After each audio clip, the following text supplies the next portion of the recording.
The massive ship appeared without warning, its dark hull blocking out the stars above New York City. Similar vessels materialized over every major city on Earth, their presence sending waves of panic through the global population. The Drachnid Empire had arrived, and humanity's first contact with alien life would not be peaceful. Captain James Miller stood on the observation deck of Colorado's Military Command Center, watching the live feeds from around the world. His weathered face remained calm even as others around him showed signs of stress. 20 years of military service had taught him to keep his composure in impossible situations, but even he had to admit this was beyond anything they had trained for. "Sir, they're broadcasting on all frequencies," reported Lieutenant Tom Baker, his young face pale under the harsh fluorescent lights. The alien message was simple and direct. Submit or be conquered. The Drachnids gave Earth 48 hours to surrender control to their empire. Their arrogance was clear in every word they transmitted. Earth's combined military forces scrambled to respond. The UN Security Council met in an emergency session, while military commanders worldwide prepared for what seemed like an unwinnable fight. The first battles in space proved their fears correct. Earth's most advanced satellites and orbital defenses were swept aside like toys. Miller received his orders within hours. He would command the ground forces defending the Rocky Mountain region, one of Earth's most defensible natural fortresses. As he studied the alien ships through high-powered binoculars, he noticed something that others had missed. "Look at their ship design," he said to Baker, pointing out specific features. "Every weapon is positioned for space combat. They're not built for atmospheric warfare." The observation proved crucial. When the Drachnids launched their first orbital bombardment, their energy weapons, while devastating against military bases, proved less effective against natural terrain. The mountains absorbed or deflected much of the energy, creating safe zones that Miller immediately began fortifying. Working around the clock, his teams converted old mining tunnels into bunkers. They moved supplies into hidden caches and established a network of concealed command posts. Miller knew that humanity's only chance lay in preparing for a ground war, where perhaps the aliens' technological advantage wouldn't be so overwhelming. The Drachnids' first mistake became apparent during initial scans of Earth. Their sensors, calibrated for detecting advanced technology, largely missed the simple but effective preparations humans were making. They saw the obvious military bases but ignored the network of caves and tunnels that were rapidly becoming humanity's true strongholds. "They think we're primitive because we don't have their level of technology," Miller explained to his officers during a strategy meeting deep underground. "That assumption will cost them dearly."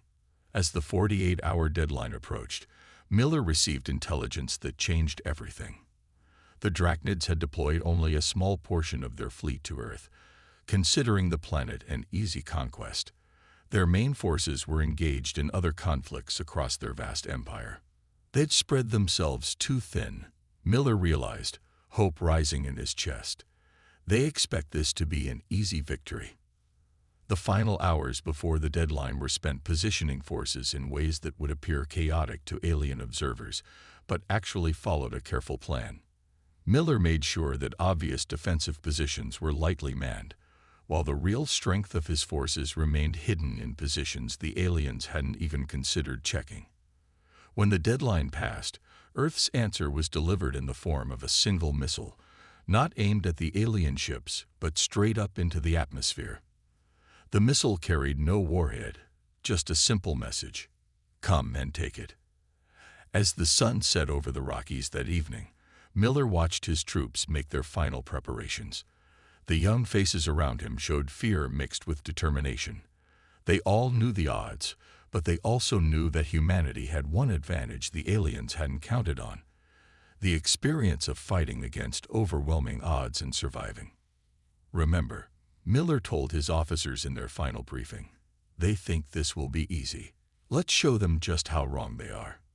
The night sky filled with the glow of entering ships, and the real war for Earth was about to begin. The ground shook as the first Drachnid assault ships touched down in the wide plains east of the Rockies.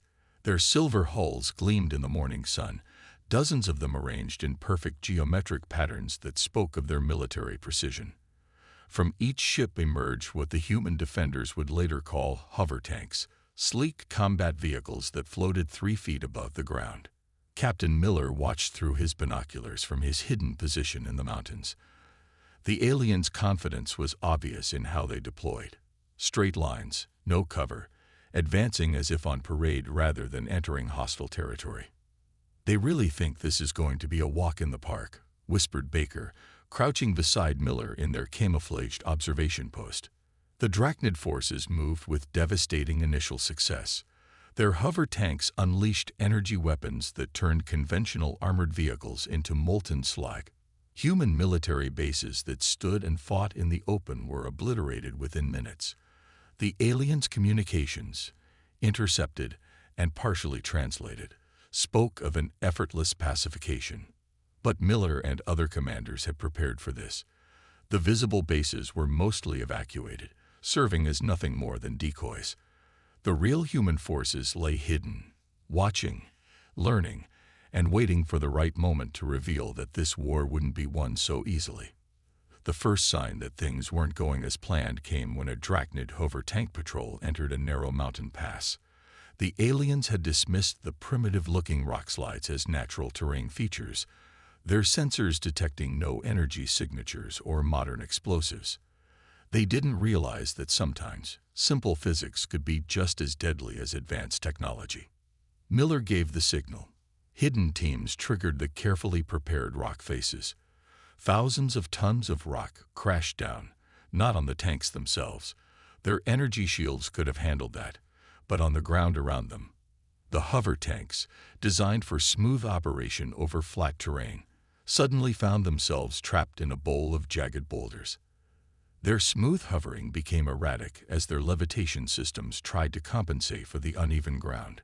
Now Miller commanded into his radio, and hidden soldiers emerged from camouflaged positions with simple rocket-propelled grenades. The aliens' energy shields, calibrated to stop high-energy weapons, had a harder time with the relatively slow-moving projectiles. 3 tanks were disabled before the others could react. Across the region, similar scenes played out. The Drachnids found their advanced sensors blinded by chaff, simple strips of metal foil thrown into the air by small explosives. Their communication networks, expecting to encounter either high-tech resistance or none at all, were confused by the flood of false signals created by hundreds of small battery-powered transmitters hidden throughout the mountains. "Sir, they're changing formation," Baker reported, watching the alien forces regroup. The perfect geometric patterns were breaking up as the Drachnids began to realize they were fighting an enemy that refused to behave as expected. The aliens responded with brutal efficiency, using their energy weapons to level entire forests, trying to eliminate any possible hiding places. But this too played into human hands. The resulting smoke and debris provided perfect cover for more guerrilla attacks. Miller's forces struck and vanished, never engaging in direct combat, always hitting weak points and disappearing before retaliation could arrive. The mountain terrain proved perfect for such tactics, with every ridge and valley offering new ways to ambush the increasingly frustrated invaders. By sunset, the Drachnids had advanced only a fraction of their expected distance. Their casualty reports, intercepted by human intelligence, showed growing confusion. One translated message particularly caught Miller's attention. "These primitives are not fighting according to any recognized military doctrine." In his command bunker that night, Miller studied the day's battle reports. The aliens had superior technology in every way, but they fought like machines, predictable, inflexible, unable to adapt quickly to unexpected situations. And there was something else, something that gave him hope. "Look at this," he said, pointing to footage of a disabled hover tank. "They're not used to losing equipment. They don't even have proper recovery vehicles. They expect everything to work perfectly." The first day of ground combat was ending, and though the aliens still held overwhelming superiority, a pattern was emerging. Humanity might be outgunned, but they were far from beaten. The real battle was just beginning. 3 weeks into the invasion, Miller stood in a makeshift lab deep within the mountain complex, watching as Dr. Robert White examined a captured piece of Drachnid technology. The scientist's discovery would change the course of the war. "Look at this, Captain," Dr. White said, pointing to thermal imaging data. "Their equipment has a critical weakness. These aliens evolved on a planet with very stable temperatures. Their technology isn't designed to handle rapid temperature changes." Miller leaned forward, his eyes narrowing as he studied the readings. The captured hover tank systems had failed completely when subjected to alternating heat and cold. A plan began forming in his mind. "Get me everything you can on weather patterns in the Rockies," he ordered Baker, who immediately began pulling up meteorological data.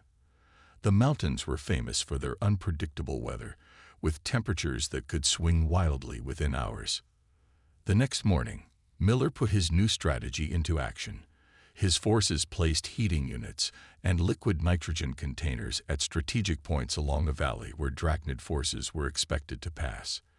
As the alien convoy entered the trap, the humans triggered both systems simultaneously. The effect was devastating. The rapid temperature shift from extreme heat to extreme cold caused the Drachnid vehicle's hull materials to contract and expand rapidly. Warning alarms blared across the alien formation as their supposedly superior technology began to fail.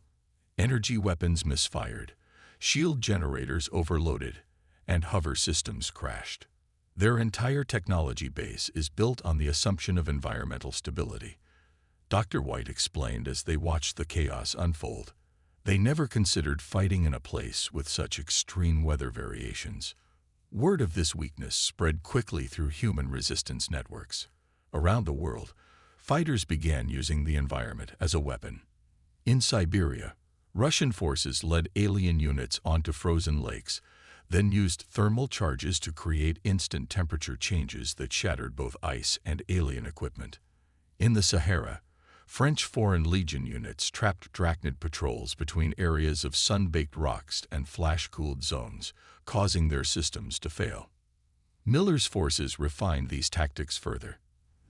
They began using modified water trucks to spray alien positions just as mountain temperatures dropped below freezing.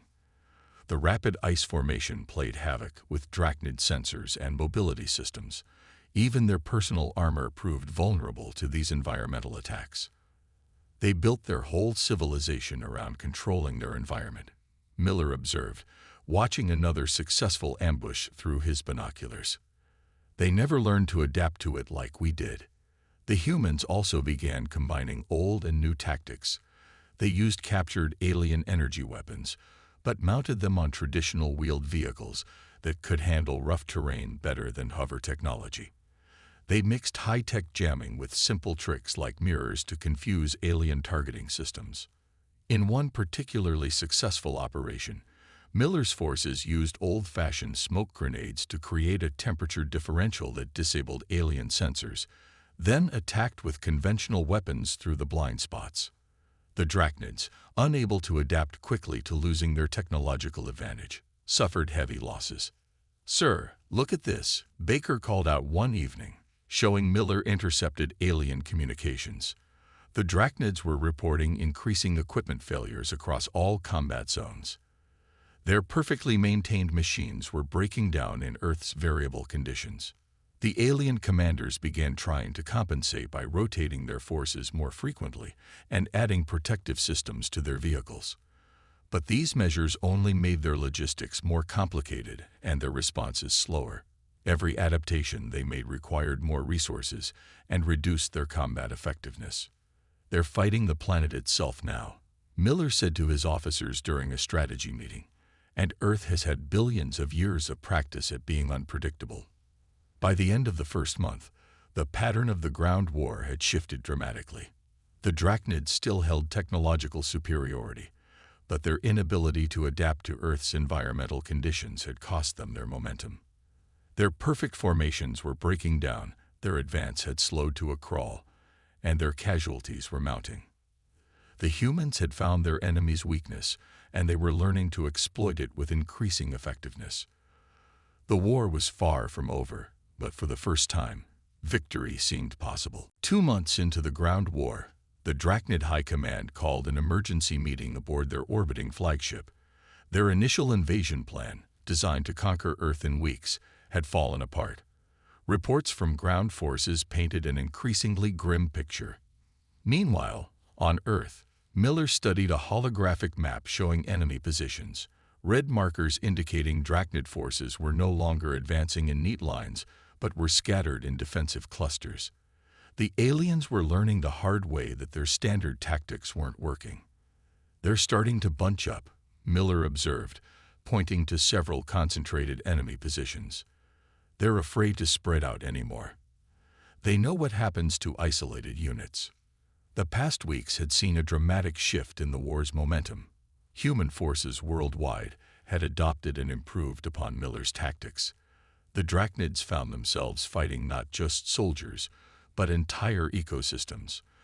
In the Amazon, their units were falling to combinations of extreme humidity, dense vegetation, and guerrilla attacks. Arctic warfare proved nearly impossible for them as their equipment failed in the extreme cold. "Look at this," Baker said, showing Miller footage from Australia. The Drachnids had completely withdrawn from the outback, unable to keep their equipment functioning in the harsh desert conditions. Their attempts to establish bases were constantly disrupted by dust storms that their sensors couldn't penetrate and their filters couldn't handle. The aliens tried to compensate by launching more orbital strikes, but Earth's defenders had learned to stay mobile and hidden. Underground facilities, hardened against detection and protected by the planet's natural geology, served as bases for increasingly effective counterattacks. Miller's forces achieved their most significant victory yet when they trapped a major Drachnid assault force in a series of mountain valleys. Using controlled avalanches and flash-frozen rain, they created a natural maze that the aliens couldn't navigate. When the Drachnids tried to retreat, they found their exit routes blocked by more engineered terrain changes. "They're not used to the ground shifting under them," Dr. White explained, reviewing data from the battle. "Their whole military doctrine is based on controlling and stabilizing their environment. They can't handle it when the planet itself seems to fight back." The trapped Drachnid force, cut off from support and with their equipment failing, was forced to surrender. It marked the first time an entire alien battle group had been captured intact. The intelligence gained from the prisoners and their equipment proved invaluable. "They'd never failed to conquer a planet before," Miller said, reading through translated interrogation reports. "Their entire strategy is built on quick victories. They don't know how to fight a prolonged ground war." The psychological impact on the Drachnid forces was becoming evident. Their soldiers, used to fighting from within the safety of superior technology, were showing signs of stress and fear. They had never encountered an enemy that could turn their own advantages against them so effectively. Messages intercepted from the Drachnid command revealed growing confusion and frustration. One particular transmission caught Miller's attention. "These humans do not fight like a civilized species. They adapt and change like primitive animals, using the environment itself as a weapon. Our standard protocols are insufficient." The human resistance grew stronger each day as knowledge and tactics spread globally. Underground factories began producing hybrid weapons that combined captured alien technology with rugged Earth engineering. The Drachnids found themselves facing weapons that could match their capability but wouldn't fail in harsh conditions. "We're not just fighting them anymore," Miller told his officers during a strategy session. "We're teaching the galaxy a lesson about underestimating humanity."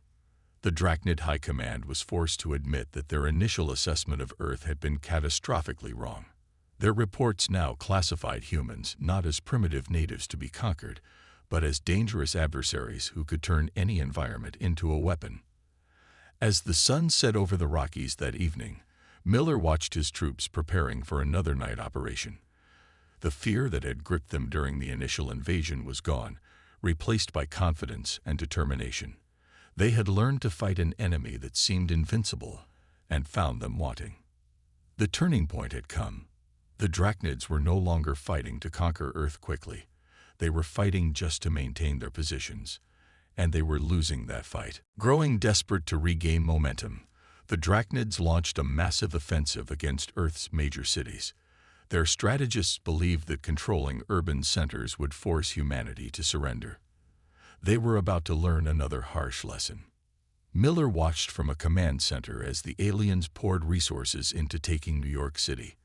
The Drachnids deployed their most advanced units, expecting to overwhelm the defenders with superior firepower in the confined urban space. "They think cities are our weakness," Miller said, studying the tactical displays. "They don't understand that we've been fighting in urban environments for thousands of years." The first wave of Drachnid forces moved into Manhattan, their hover tanks gliding between skyscrapers. Initially, they met little resistance, which made their commanders suspicious. Their caution was justified when entire buildings suddenly collapsed, not on the alien forces, but into carefully planned patterns that turned streets into maze-like channels. "The city itself is our fortress now," Miller explained to his officers as they coordinated with New York's defenders. Human forces had spent weeks preparing the battleground, turning every block into a potential trap.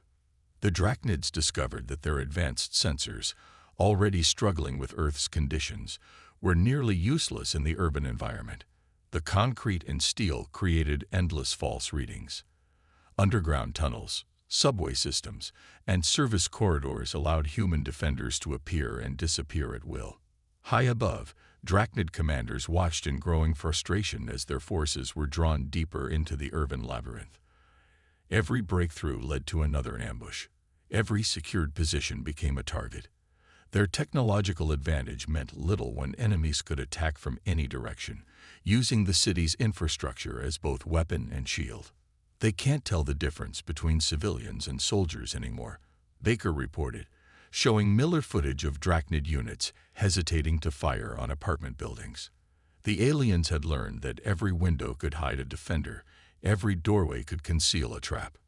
The humans' intimate knowledge of their cities proved devastating. In Chicago, defenders used the river lock system to flood alien positions. In Tokyo, they turned the subway tunnels into death traps, using the ventilation systems to introduce temperature changes that disabled alien equipment.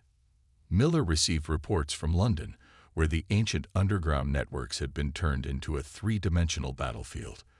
The Drachnids found themselves fighting enemies who seemed to phase through walls, appearing from centuries-old passages they hadn't even detected. "Sir, look at this," Baker called, showing Miller new intelligence. The Drachnids were experiencing unprecedented casualty rates in urban combat. Their perfect formations and advanced targeting systems meant nothing in an environment where combat could come from any angle, at any time. A turning point came when an entire Drachnid battalion was trapped in Moscow's subway system. The aliens, used to fighting in open spaces or ship corridors, found themselves lost in the maze-like tunnels. Human defenders used their knowledge of the system to isolate and eliminate alien units one by one. "They're starting to fear our cities," Miller observed, reviewing casualty reports. The Drachnid soldiers were showing increasing reluctance to enter urban areas. Their commanders had to force them to continue the offensive. Each city revealed new challenges for the invaders. In Hong Kong, they couldn't cope with fighting through dense high-rises. In Rio de Janeiro, the favelas became impossible to navigate. Every urban center had its own character, its own ways of turning the environment against the aliens. Miller coordinated with global resistance leaders, sharing successful tactics. The humans learned to use power grids to create electromagnetic pulses that disrupted alien communications. Water systems were weaponized to flood or freeze enemy positions. Even garbage collection routes became strategic assets for moving supplies and troops undetected. "The cities aren't just battlegrounds anymore," Miller told his staff. "They're becoming active participants in the war." By the end of the first week of urban combat, the Drachnids' offensive had stalled completely. Their forces were scattered throughout Earth's cities, unable to advance or retreat effectively. What they had thought would be a decisive campaign had turned into a nightmare of attrition. The aliens were learning that every human city was a fortress, every building a potential ambush site, and every street a possible grave for their advanced technology. Their dream of quick urban conquest had become a reality of endless, grinding warfare, where their superiority meant nothing. 3 months into the ground war, Miller stood in a captured Drachnid command center, examining their advanced technology with a mix of satisfaction and amazement. Around him, human engineers worked to understand and adapt the alien systems.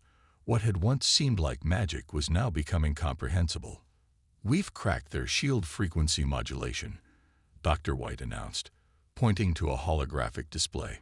"Their entire defensive system relies on predictable energy patterns. Once you understand the math, it's actually quite simple." The breakthrough had come after weeks of studying captured equipment. Humans discovered that Drachnid technology, while advanced, was surprisingly rigid in its design. Every system followed strict protocols that, once understood, could be exploited. "They never expected us to figure this out," Miller said, watching as his teams installed modified alien shields on human vehicles. The captured technology was being combined with Earth's more adaptable engineering, creating hybrid weapons that took the best of both worlds. Across the globe, resistance forces began using reverse-engineered Drachnid technology. But unlike the aliens, humans modified and improved upon the original designs. They made the systems more rugged, more adaptable to Earth's variable conditions. The first major test of this new capability came during Operation Thunderbolt. Miller led a coordinated attack on a Drachnid forward base, using vehicles equipped with captured shield technology. The aliens, expecting their weapons to cut through Earth's primitive defenses, were shocked when their energy beams dissipated harmlessly. "They don't know how to react when we use their own technology against them," Baker observed, monitoring enemy communications. The Drachnid commanders were panicking, their carefully planned responses falling apart in the face of unexpected human adaptations. But the real game changer came when Miller's forces launched an assault on a major Drachnid command center. Using a combination of reverse-engineered stealth technology and traditional infiltration tactics, they penetrated the alien facility's defenses. "Remember," Miller briefed his strike team, "we're not just going for capture. We need to show them that their technology can't protect them anymore." The attack was devastating in its precision. Human forces, now protected by hybrid shield systems, moved through the Drachnid defenses like ghosts. They used modified alien weapons alongside conventional arms, overwhelming the defenders with unpredictable attack patterns. Inside the command center, the aliens discovered another horrible truth. Humans had learned to hack their communication systems, sending false orders and disrupting coordination. The perfectly organized Drachnid response dissolved into chaos. "They never developed cyber warfare defenses," Dr. White explained later, examining captured data cores. "Their systems are incredibly advanced but fundamentally vulnerable to creative attack methods." The success of the command center raid marked a crucial shift in the war. Humans now had access to the Drachnid's strategic planning systems, their tactical databases, and their technological specifications. More importantly, they had proof that the aliens could be beaten at their own game. "Look at these readings," Miller said, showing his officers the data from the raid. "Their energy weapons actually waste power. We've already found ways to make them 30% more efficient." The Drachnid response to this development revealed their growing fear. Their commanders began ordering wholesale retreats from areas where humans had captured significant amounts of technology. They were afraid not just of losing more equipment, but of seeing how humans would modify and improve upon it. "They're starting to realize what they're really fighting," Baker said, translating a captured message. "Not just our soldiers, but human ingenuity itself." As reverse-engineered technology spread through Earth's forces, the aliens found themselves facing weapons and defenses they thought impossible for primitives to understand, let alone improve upon. Each engagement brought new human innovations, new combinations of Earth and alien technology that their rigid tactical doctrines couldn't counter. Miller stood on a hillside, watching his hybrid forces prepare for another assault. Human tanks now sported energy shields, Infantry carried modified alien weapons, and communication systems combined Earth's resilient networks with Drachnid quantum technology. "We're not just learning to use their technology," he told his officers. "We're showing them how it should have been designed in the first place." The tables had turned. The Drachnids were no longer fighting a technologically inferior enemy. They were facing an adversary that could take their greatest strengths and turn them into weaknesses. The Drachnid fleet began its retreat from Earth's orbit on a clear autumn morning. Miller stood outside his command center, watching the massive ships disappear into the sky. After 6 months of brutal fighting, humanity had achieved what the aliens had thought impossible. Their final transmission was interesting, Baker said, handing Miller a tablet with the translated message. "They're calling Earth a Class X death world and marking it as too dangerous for standard conquest protocols." The victory had come at a heavy cost. Cities lay damaged, millions had died, but humanity had emerged stronger and more united than ever before. More importantly, they had gained something unprecedented: advanced technology and a reputation among the stars. "We're receiving signals from other alien civilizations," Dr. White reported, monitoring the new deep space communication array built with modified Drachnid technology. "They want to establish diplomatic relations. Apparently, we're the first species to ever drive the Drachnids into full retreat." Miller walked through the captured command center, now transformed into Earth's first interstellar defense headquarters. Humans and installed their own systems alongside the alien technology, creating something new: a hybrid of Earth innovation and alien advancement. The Drachnids made 3 crucial mistakes, Miller explained to a group of international military leaders. They underestimated our adaptability. They assumed technological superiority meant certain victory, and they never understood that humans thrive on overcoming impossible odds. Reports from across the galaxy painted an interesting picture.